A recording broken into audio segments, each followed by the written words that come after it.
Open the show by talking about these new revelations in the book Original Sin by Alex Thompson and Jake Tapper, including that President Joe Biden had failed to recognize his longtime supporter and the Hollywood A-list actor George Clooney at a fundraiser last year, and that his aides were considering putting him in a wheelchair. What did you make of all of these revelations, John? Were you surprised? Caroline, I said on Sky News Australia in the fall of 2020 that Joe Biden was senile. I think it was obvious during the 2020 presidential campaign, and it became more obvious over the entire 4 years of Biden's administration. What's happening now is that Democrats like Jake Tapper are trying to cover themselves by saying, gosh, I had no idea that Biden was suffering from dementia, didn't know which way was up. I was fooled by the White House. The White House was lying to us.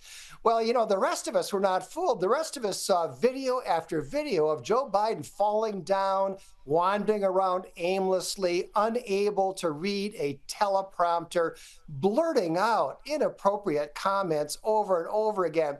His debility was obvious to anyone who was paying attention.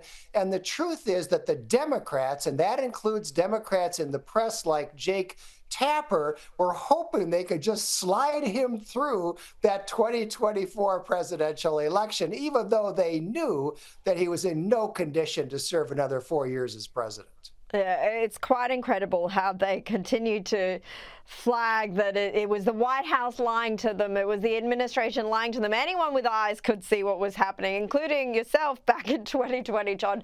Look, U.S. Health Secretary Robert F. Kennedy Jr. testified before 2 congressional committees this week, before one of them was disrupted by protesters. Have a watch.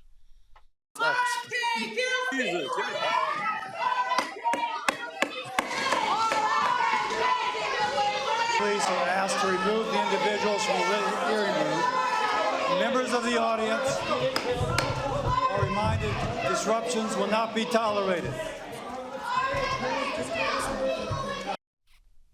Now, one of those protesters was actually Ben Cohen, the co-founder of the ice cream company Ben & Jerry's. John, does this spectacle show really how radical the left are nowadays in America?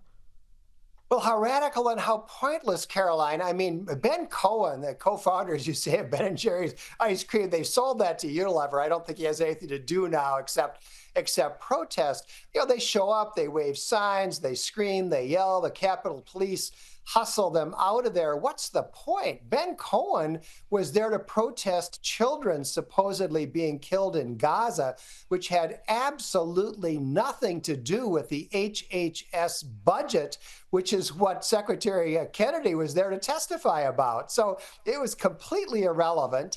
And you see this from the left all the time. These congressional hearings get disrupted frequently. It is always by leftists. Conservatives just don't do this.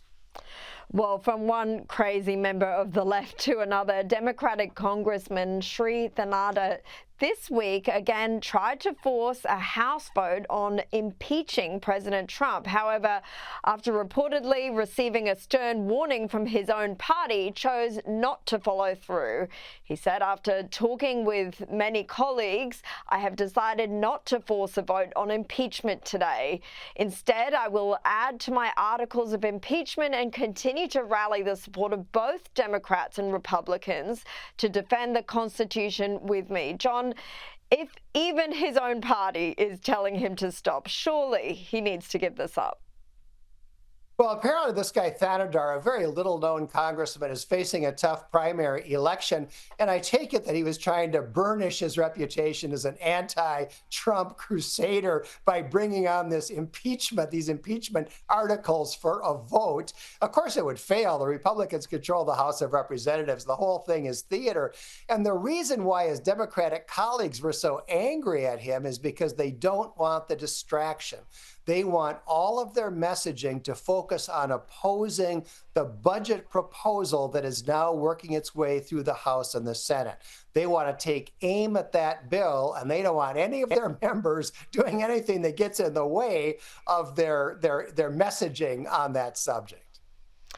Well, Earlier today, the Supreme Court heard arguments about whether to let President Trump proceed with a plan to redefine birthright citizenship in the US after he signed an executive order that aims to eliminate it for children born in the US to parents who are not in the country legally. John, it seems the Supreme Court is pretty divided on this issue. How do you see this playing out? Well, there are two separate issues here, Caroline. The substantive issue is whether the children of illegal immigrants born in America are necessarily American citizens. That is very controversial, and a lot of people don't realize there's a very strong argument that the 14th Amendment does not make those children of illegal alien citizens. I don't think the Supreme Court is going to reach the merits of that case in this proceeding. I certainly hope not. What they are going to reach, I think, is what the Trump administration really raised in their appeal to the Supreme Court, and that is this practice of judge shopping, where the Democrats will line up a handful of plaintiffs and they'll get lawyers for them and they'll go in front. They'll go into a jurisdiction like the D.C. District Court, the Washington, D.C. District Court, where the judges are all Democrats, and they know they're going to get a friendly hearing, and they will get a preliminary order from a Democratic Party judge barring the Trump administration with proceeding with a program or whatever it is they're trying to do. And those injunctions don't just apply to the 6 people who are ostensibly represented in that court. They are nationwide and apply to everybody. And that is very controversial, particularly because of this coordinated program that the Democratic Party is carrying out to try to throw one monkey wrench after another into the Trump administration using these trumped up cases and these friendly Democratic Party judges. I think it's going to be very interesting to see whether the Supreme Court in this case cracks down on that practice of judge shopping. Okay, John Hinderaker, appreciate your time as always. Thank you very much.